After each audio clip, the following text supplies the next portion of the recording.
હવે I hope કે last lecture તમે પરફેક્ટ જોયું હશે ને એના પ્રમાણે ઘણા દાખલા મેં આપેલા છેલ્લે ક્લાસમાં ફોટો મૂક્યો તો એ ફોટો પ્રમાણે તમે ગણ્યું હશે.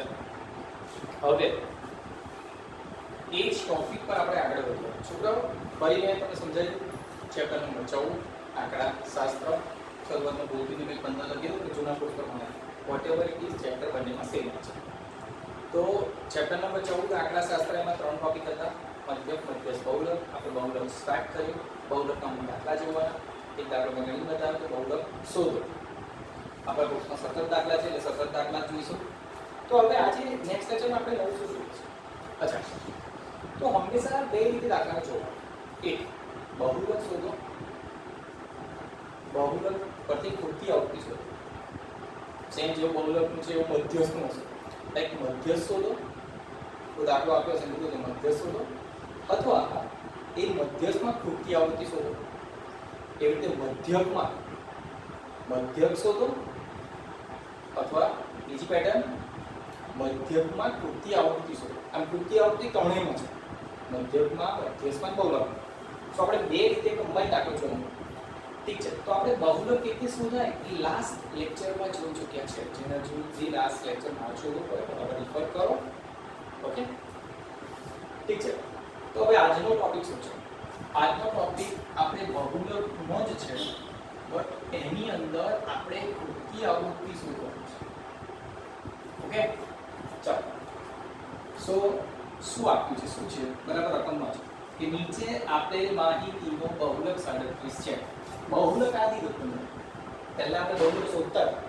હવે શું કહેશે? દાખલો આપ્યો હશે, બહુલક આપી દીધો હશે કે આ દાખલા બહુલક આટલો છે. તો એની અંદર ખૂટતી આવૃત્તિ શોધો. કઈ ખૂટતું હશે આવૃત્તિ? જો x એ ખૂટે છે એ તમારે શોધવાનું છે. બીજો પણ દાખલો મેં લખી રાખ્યો છે. બંનેમાં શું છે સિમિલરિટી? એક બંને ખૂટતી આવૃત્તિના દાખલા, પણ આ સિંગલ ખૂટતી આવૃત્તિ એક જ આવૃત્તિ ખૂટે છે. એક જ આવૃત્તિ ખૂટે છે, જ્યારે અહીંયા બે આવૃત્તિ ખૂટે છે. સો આપણો આપણો ટોપિક છે ખૂટતી આવૃત્તિ શોધો. બહુલક આપી દો હશે તો સ્ટાર્ટ કરી દે આપણે. છોકરાઓ જો સૌથી પહેલા એક વસ્તુ ખૂટે છે, એક આવૃત્તિ ખૂટે છે. અગર એક આવૃત્તિ ખૂટે તો તમને એક આન્સર આપેલો હશે. બહુલક આપી દીધો છે. સમજી લો, પેલામાં બે વસ્તુ ખૂટે છે તો બે વસ્તુ આપી દીધી હશે. બહુલક આપે છે, કુલ આવૃત્તિ આપે છે. એને પછી ગણે તો આને જોઈએ. ચાલો, સો આ દાખલામાં મને બહુલક z આપેલો છે. હવે આપણે શરૂઆત કરીએ. દાખલો કેવી રીતે ગણો? સૌથી પહેલા તો તમારે બહુલક કેવી રીતે ગણાતું હતું એ યાદ રાખો. અચ્છા, આ જે આવૃત્તિ છે જેની સંજ્ઞા છે f i or f frequency, આ બધાનો સરવાળો કરો જેને કહેવાય સિગ્મા fi અથવા n. આપણે બધા સૂત્રમાં n નોટેશન રાખેલું છે તો n લઈશું. ચાલો, આ બધાનો સરવાળો કરો. હું કરતો તમારે આરામથી કરો. લાઈક 7 ને 4 11 11 અને 18 29 29 ને 15 44 44 ને 8 44 ને 8 52 52 ને 7 59. સો આપણો જવાબ આવ્યો 59 પ્લસ x. હવે એ તો ઉમેરાયો નથી. હંમેશા સરવાળાનું ધ્યાન રાખજો. હવે આ દાખલો હું પોતે આમ ટેલી કરીને ગણવાનો પ્રયત્ન કરું. તમે સામે ડાયરેક્ટ જ ગણો છો અને અહીંયા આમાં સરળ કરો. ઠીક છે, ફરી એક સરળ ચેક કરીએ. તમારી 7 ને 4 11 11 ને 8 19 19 ને 5 24 24 ને 8 32 32 ને 7 39 નો 9 39 નો 9 3 3 4 5. Thank you. સેટ. ચલો, આ બધાનો સરવાળો કર્યો. 59 આંકડાનો સરવાળો કરવાનો. આ અંદર નથી ઉમેરાયું એટલે વત્તા કરીને x લખી નાખવાનો. ઉમેરાયું નથી એટલે વત્તા કરીને લખી નાખવાનો. હવે દાખલો આપણે કેવી રીતે ગણતા હતા? સૌથી પહેલા આ જ ધંધો કરવાનો. દરેક દાખલો પૂરતી અવગું દેખાય સૌથી પહેલા n શોધવાનો આ રીતે.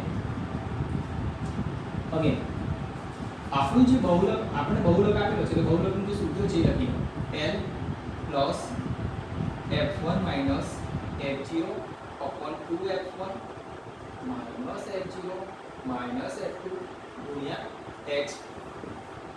હવે કેવી આપી યાદ તો મને ખબર છે કે સૌથી મોટા મોટી સંખ્યા ને f1 નામ આપવાનું, એનાથી ઉપર f0, એનાથી નીચે f2.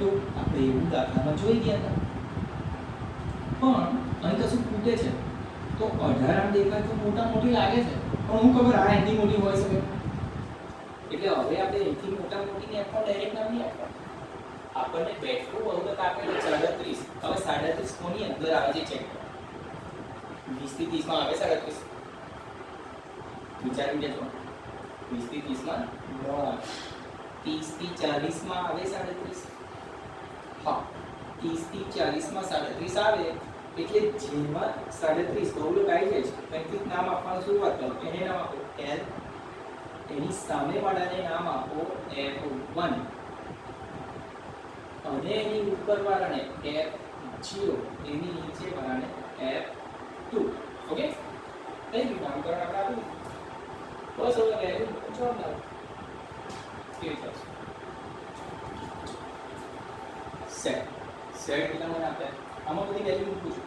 આપણે પહેલા લખી દેતા હતા, સમજવું છે. આપણે લખવું તો લખી દેતા છે. વેલ્યુ કેટલા છે? 30. f0 કેટલા છે મારી પાસે? x. f1 કેટલા છે? 18. અને f2 કેટલા છે? 15. h કેટલા છે? h 10 નો ડિફરન્સ છે. આપણે આમ પણ ગણતરી મારી શકીએ. ઇટ ઇઝ ઓલસો વેરી 10 નો ડિફરન્સ. h કેટલા છે? 10. હવે કિંમત મૂકો છો z. આપણને સારું લાગશે. l is f1 બરાબર f0 x. તો ગણી મૂકવાનું છે. 2 f1 minus f0 x minus f2 h.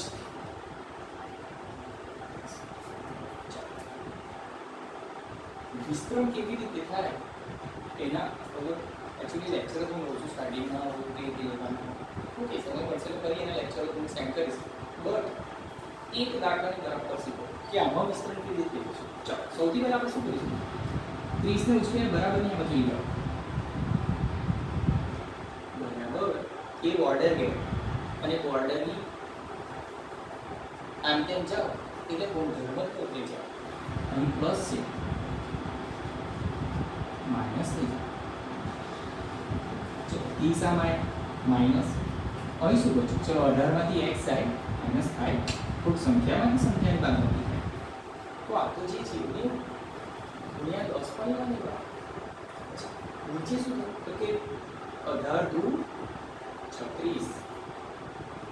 ચલો માઇનસ x માઇનસ 15 શું નહીં. આ બેની આપણે સરળ કરીશું. અચ્છા, 37 માંથી 30 જાય 7.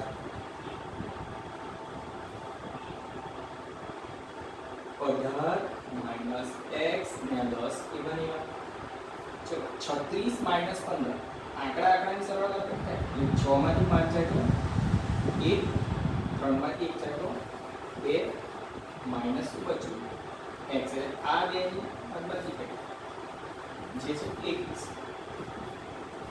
હવે શું આ આખો કોન્સેપ્ટ છે જેને ઉચકીને સાઈડ છોડી લઈ જાઓ તો 7 જોડે આને ઉચકીને તે ગુણી નાખો. 21 માઇનસ x બરાબર અને શું બચ્યું 18 - x એટલે 10 બરાબર જોયું કે જગ્યા દેખાતી હોય